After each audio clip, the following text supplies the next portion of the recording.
بسم الله الرحمن الرحیم. شروع کوم د ډیر زیات بخون کی او د ډیر زیات مهربان رب په نوم باندې. السلام علیکم ورحمت الله وبرکاته.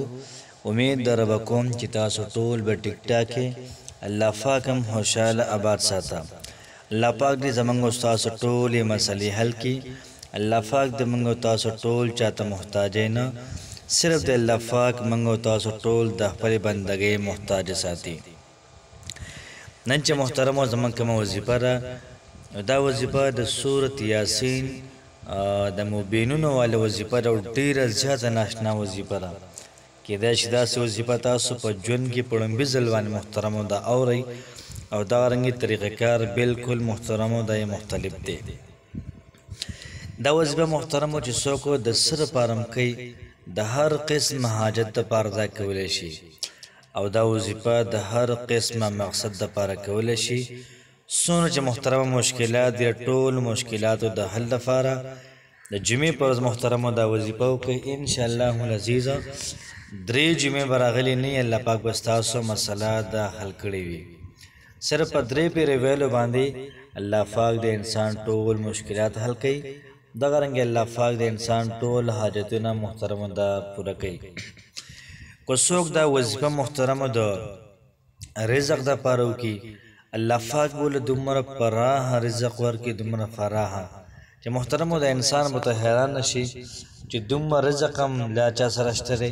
که څوک محترمو دا وظیفه کوي د برکت دپاره، نو په هر یو څیز کې به الله پاک دومره برکت واچوي، دومره برکت چې د انسان محترمو دا حیرانه پاتې شي چې کوم څیز له دی ورځي نو به دغه څیز کې به الله پاک برکت اچوي او دغه رنګې دغه څیز به الله پاک محترمو دا سیوا کوي. که څوک دا وظیفه کوي 3 جمعې او د کاروبار دپاره کې، د نوکرۍ دپاره کې، تجارت دپاره کوي، انشاءالله العزیز الله پاک بوله بهترین ځای کې محترم کاروبار ورکړي.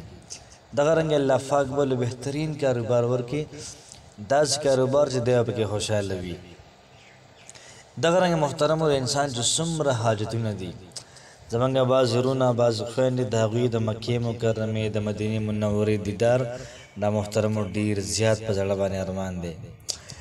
نو دا وظیفه محترمو کې انشاءالله العزیز الله پاک به موږ او تاسو ټول مکې مکرمې ته مدینې منورې ته دا بار بار بوځي.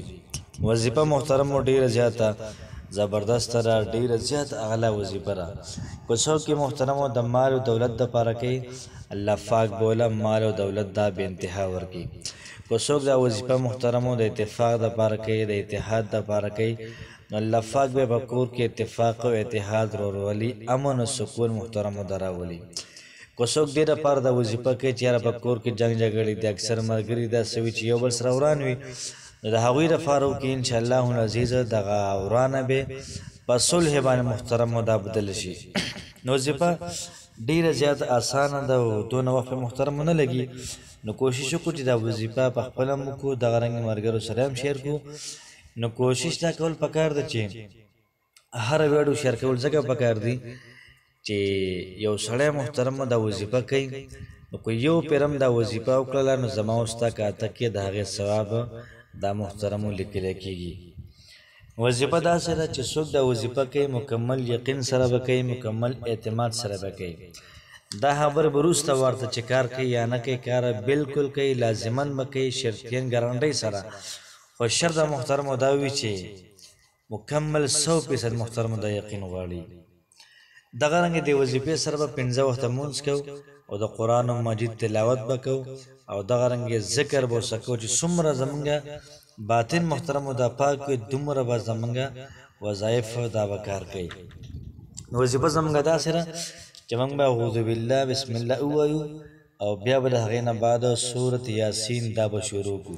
چې کله موږ سورت یاسین دا شروع کړو او موږ ورسېدو لومبي مبین ته، لومبی چې کوم مبین دی هغې ته ورسېدو، نو موږ به سورت الاخلاص یعنې قل هو الله احد دا محترمو 3 پیرې وایو. چې کله موږ سورت اخلاص 3 پیرې ویلي، بیا به د هغې نه مخکې به شروع کړو. نو چې کله 2 مبین راشي نو سورت کوثر انا اعطیناک الکوثر دا محترمو 3 پیرې وایو.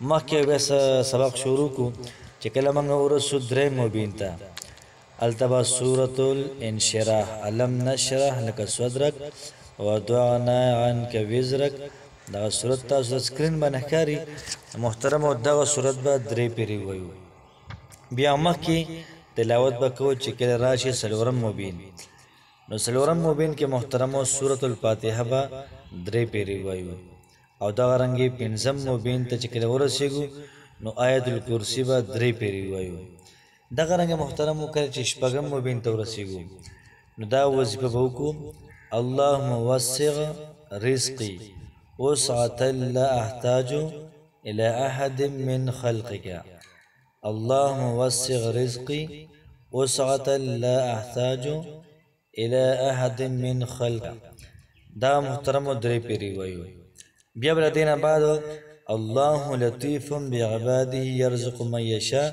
وهو القوي العزيز دا بوایو چې کله موږ ورسوږي و مبین ته نو په و مبین په ختمېدو باندې موږ درود شریف درې پیری وایو درود شریف به درې پیری وایو بیا بر هغه نه بعد سورۃ یاسین دا پوره کو او دغه رنګ یو پیره شوله په دویم پیره باندې مدقه وظیفه وکړو په دا ورځ باندې چې کله پوره شي بیا په دریم ځل محترمو دا وظیفه وکړو نو یو جمعه درې پیره د عمل دی بل جمعه درې پیره د عمل دی او بل جمعه درې پیره عمل دی چې کله موږ دا وظیفه وکړو هغه نه بعد الله پاک ته وجاړو الله پاک د خپل مقاصد کیدو الله پاک د خپل خواهشات کیدو ان شاء الله العزیز الله پاک به زمونږ استاد زبحق کې محترم دا فیصله کوي او پیغمبر صلی الله علیه و آله وسلم فرمایي چې زما ارمان دی چې زما هر یو امتی په زړه کې د سورۃ یاسین دا وي نو کوشش محترم دا وکړي چې سورۃ یاسین دا یاد کې په یادوانه او روزانه د خپل ژوند معمول او حصہ سازه کوي فرمایي چې کوم سړی سارو ماهم سورۃ یاسین دا تلاوت کوي دا لولي الله پاک به د انسان ټول حاجتونه دا پوره کوي نو سورۃ یاسین دا ډیر زیاته بهترین وظیفه ده او ډیر زیاته اعلی وظیفه ده کوشش محترمو کې چې په خپل دا وظیفه کې مخکې مرګرو سره هم شیر کړئ الله پاک هم خوشاله آباد ساته السلام علیکم ورحمت الله وبرکاته